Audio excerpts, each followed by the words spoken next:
Tort tas-soċjetà, tort tal-pajjiż, tort ta' kulħadd minn barra tiegħu.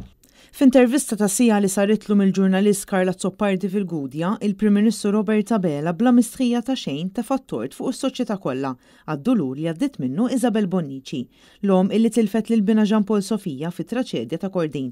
Każ illi dwaru l-Prim Ministru ma rid b'xejn jagħmel inkjesta pubblika sakemm nhar it-tnejn li għadda spiċċa għamel U-turn. Is-soċjetà l-pajjiż ġabhom f'sitwazzjoni l dan nies illi biex jieħdu dak li hu tagħhom iridu jagħmlu l-protesti. Abela baqa' jinsisti li kien minħabba dewmien min-naħa tal-maġistrat inkwirenti li kellu jsejjaħ inkjesta pubblika dwar il-mewt ta' Sofija.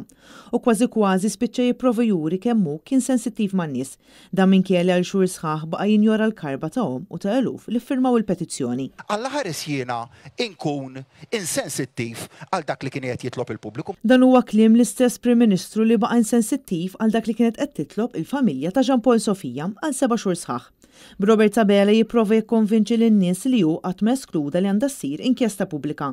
Dan meta l-Prim Ministru mill-bidunet qatt ma rid issir l-inkjesta. Jiena l-inkjesta pubblika qatt ma eskludejta, kien ma eskludejt li ssir inkjesta pubblika. U għal darb'oħra ma naqasx l-attakk tal-Prim Ministru fuq il-membri tal-ġudikatura. Għandek numru ta' membri tal-ġudikatura ħut illi qed jaħdmu kemm jifilħu u jagħtu l-output kollu tagħhom. Għandek oħrajn illi l-indipendenza u l-awtonomija tagħhom jużawha bħala biex jibgħatu messaġġ illi huma insindakabbli. Ma naqsux ukoll attakki partiġjani fil-konfront tal-Partit Nazzjonalista.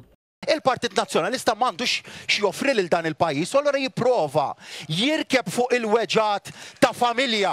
Intant dwar il-problema tat traffiku Robert Abela ammetta li għad fadal xi jsir. Dan fil-waqt illi ma offra ebda viżjoni għal problema ta' żieda bla rażan fil-popolazzjoni.